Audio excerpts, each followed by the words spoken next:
Aujourd'hui, tu vas découvrir les 10 chefs-d'œuvre les plus dérangeants et bruts de l'histoire du cinéma. Des films qui abordent des thèmes profondément troubles, sans sombrer dans la violence gratuite ni le voyeurisme facile. Ici, pas de merde, comme A Serbian Film ou Salo. On parle de vrai cinéma, des œuvres puissantes, dévastatrices, froides, inconfortables, et en même temps, parmi les meilleurs films jamais réalisés. Aujourd'hui sur Cinéprime.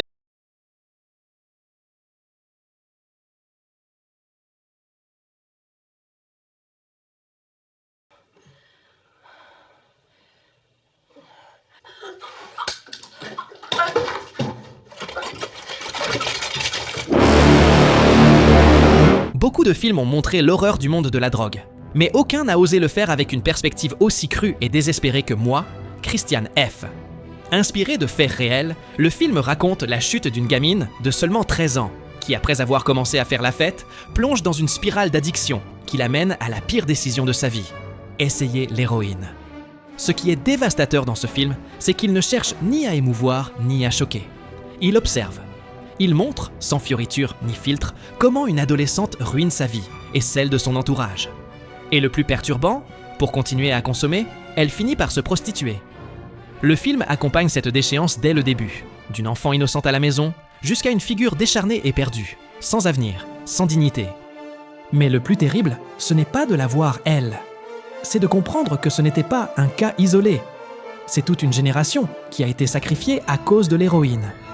L'inconfort est constant, car le film ne laisse aucun espace pour respirer, juste pour regarder comment elle se pique, comment elle s'évanouit, comment elle se vend.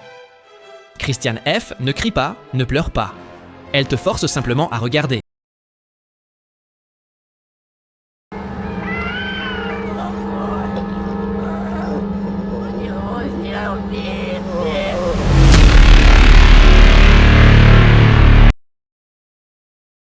Il existe beaucoup de films qui montrent les horreurs de la guerre, mais ensuite, il y a Viens et Vois.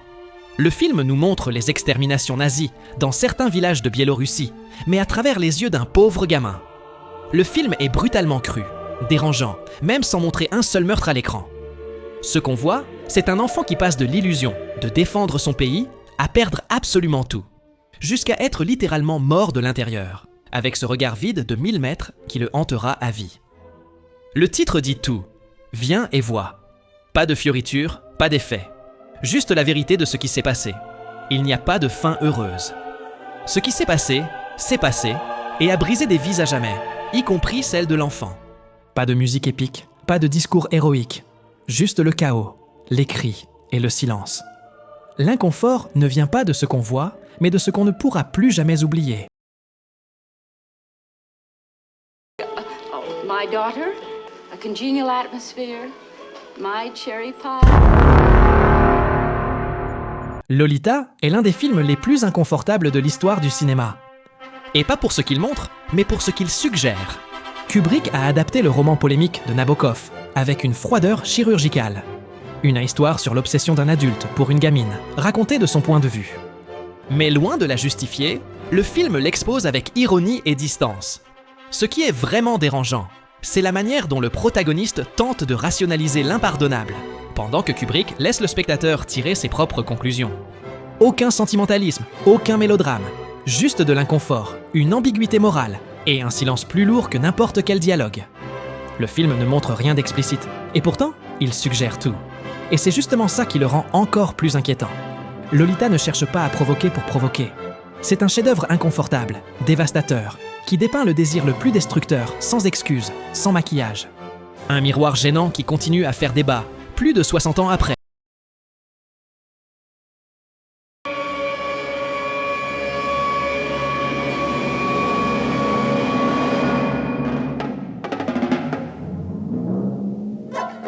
Persona n'est pas seulement un film inconfortable, c'est une expérience hypnotique qui te regarde pendant que tu essaies de la regarder.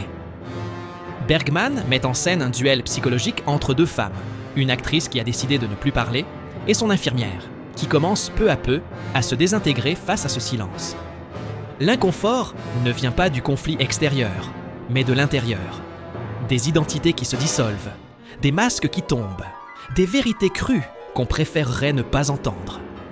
La scène où Alma brise son image de fille sage et raconte une expérience sexuelle extrêmement crue est l'une des scènes les plus inconfortables et puissantes jamais filmées. On y voit un mélange de culpabilité, de dégoût, mais aussi de plaisir et de désir. La caméra est implacable. Pas de musique pour alléger, pas de narration classique. Juste des regards, des silences et des aveux qui nous laissent à nu. Persona n'est pas un film facile, mais c'est là qu'il tire toute sa force. Son atmosphère est aussi froide que dévastatrice, aussi intellectuelle qu'émotionnellement violente. À la fin, tu ne sais pas exactement ce que tu as vu, mais tu sais que quelque chose en toi a bougé, que ça t'a transformé, et que ça ne reviendra jamais à sa place. Let strangers in and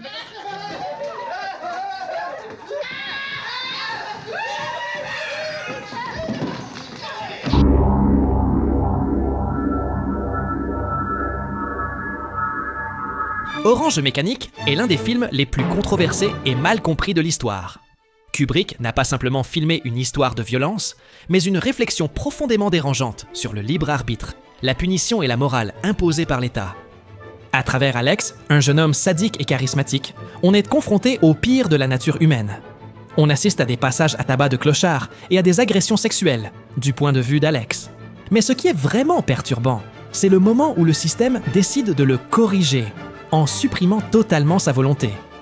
La violence n'est pas là pour divertir, mais pour déranger, pour nous montrer une société aussi déshumanisée que ses propres criminels. Les images sont choquantes, certes, mais ce qui reste, c'est la question. Qu'est-ce qui nous rend humains? La capacité de choisir le mal ou l'imposition du bien? Kubrick ne donne pas de réponse. Il livre une œuvre magistrale qui continue à susciter des débats éthiques et philosophiques plus de 50 ans après. Et c'est là sa plus grande gêne. Elle nous oblige à reconsidérer notre morale, même si on ne le veut pas. Je t'ai demandé de venir parce que je voulais que tu sois présent.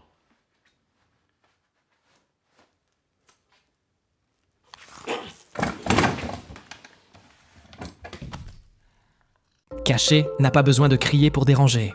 Haneke construit une tension insupportable à partir du quotidien, de ce qui n'est pas dit, de ce qui est enfoui.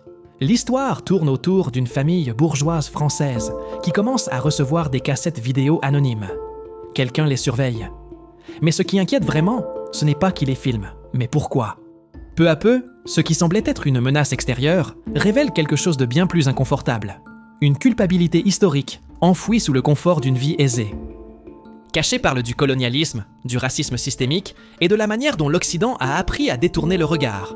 Et elle contient, selon moi, l'une des scènes les plus choquantes, inattendues et brutes de toute l'histoire du cinéma, si ce n'est la plus brutale. Une scène filmée sans coupe, sans musique, comme si la caméra n'osait pas détourner les yeux. On dirait presque du réel. C'est un chef-d'œuvre du cinéma de l'inconfort. Pas pour ce qu'il montre, mais pour ce qu'il oblige à affronter. Ce qui est caché, mais toujours présent. Haneke ne donne pas de réponse. Il nous laisse avec une seule question. Quelle culpabilité sommes-nous prêts à ignorer pour continuer à dormir tranquille? Peu de films réussissent à briser le spectateur, sans montrer une seule scène de violence directe. Requiem for a Dream en fait partie. Ce n'est pas seulement une histoire d'addiction. C'est une histoire sur la manière dont les rêves pourrissent de l'intérieur.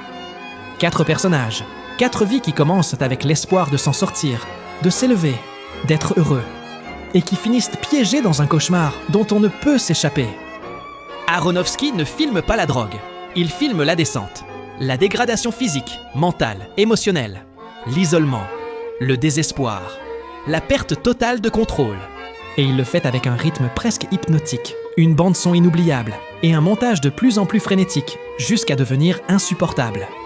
L'inconfort ne vient pas seulement de ce que tu vois, mais de ce que tu ressens. La mère devant la télé, Harry sans bras, Marion qui se vend. Chaque image reste gravée dans la mémoire comme une cicatrice. C'est une œuvre dévastatrice, dure, honnête.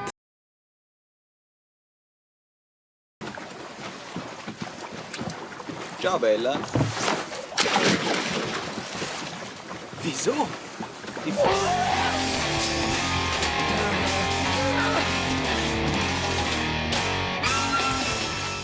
Funny Games n'est pas un film d'horreur comme les autres.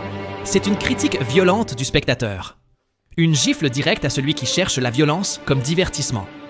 Haneke ne nous offre ni soulagement, ni catharsis. Il fait de nous des complices. Les deux jeunes qui s'introduisent dans la maison n'ont ni motivation, ni passé. Ils sont là pour jouer, tuer, briser le 4e mur, se moquer de toi pendant qu'ils détruisent une famille innocente. Tout est calculé pour déranger. Les plans longs, le silence, les scènes qu'on ne montre pas. Et surtout, celles qu'on montre. Quand tu crois qu'il va se passer quelque chose, il ne se passe rien. Il se moque de toi, parce que tu pensais qu'il y aurait une échappatoire. Et quand tu ne supportes plus, Haneke t'oblige à regarder. Il va jusqu'à rembobiner l'histoire devant toi, comme pour te dire « Tu pensais que c'était juste un film ? Non, c'est une torture, et tu en fais partie. » Funny Games n'est pas dérangeant uniquement par sa violence. Il est dérangeant parce qu'il te met à nu. Il te regarde dans les yeux et te demande « C'est ça que tu voulais voir ?» Et toi, en silence, tu continues de regarder. Il n'y a pas de sang gratuit. Pas de héros, pas de justice, juste de la souffrance. Et toi qui observes tout. Haneke ne veut pas t'amuser. Il veut te confronter à toi-même. Et il y parvient, parce qu'à la fin du film, tu ne te sens pas perturbé par ce que tu as vu, mais par ce que tu as accepté voir. Et tu ne sais même pas pourquoi.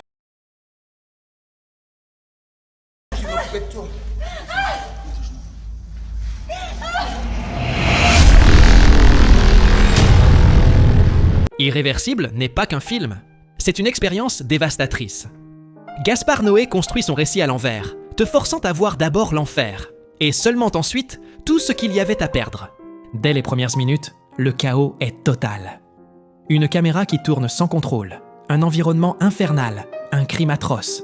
Et puis vient la scène. L'une des plus brutales, longues et douloureusement réalistes jamais filmées. 7 minutes. Pas de musique, pas de coupe. Aucune pitié, juste une femme complètement seule, violée et détruite. Mais ce qui est véritablement insupportable, ce n'est pas seulement la violence, c'est la structure. C'est de voir qu'après l'horreur, la vie était encore belle. C'est comprendre que tout a basculé en un instant, que l'amour, la routine, le bonheur étaient réels, étaient palpables. Irréversible ne te laisse pas simplement sans souffle. Il ne te laisse aucune échappatoire. Parce que ce que tu as vu, tu ne peux pas le dévoir. Et ce que tu as ressenti ne te quittera jamais vraiment.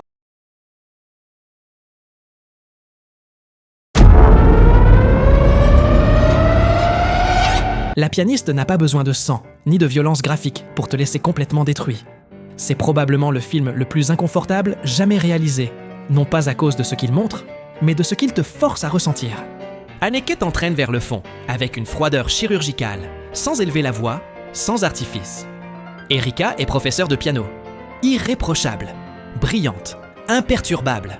Mais derrière cette façade parfaite se cache un enfer de répression émotionnelle, de désir contenu, de perversion, d'humiliation et d'autodestruction.